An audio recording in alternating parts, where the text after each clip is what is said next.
தொகுதி பங்கீடு சம்பந்தமா எந்தெந்த தொகுதியை நான் கேட்கிறேங்கிற லிஸ்ட் என்ன தவிர யாருக்கும் தெரியாது.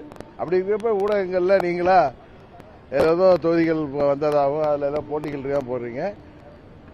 தேசிய ஜனநாயக கூட்டணியின் டெல்லி தலைவர்களை சந்திப்பதற்காக நான் செல்கிறேன்.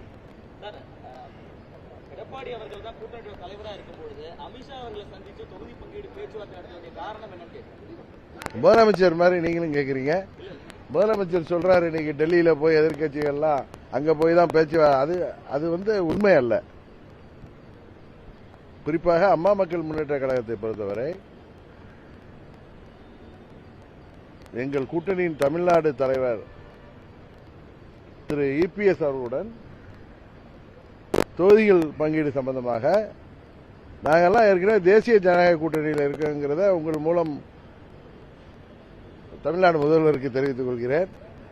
என்டிஏ ஆல் இண்டியா தலைமை யாருன்னா பிஜேபி. அதில் முக்கிய தலைவர் மாண்புமிகு உள்துறை அமைச்சர் அமித்ஷா அவர்கள். அவர்களை நேற்று அண்ணன் இபிஎஸ் போய் சந்தித்து வந்திருக்காரு. எனக்கு இன்றைக்கு வர சொல்லிய அழைப்பு என்பது 4 நாளுக்கு முன்பே வந்த அழைப்பு.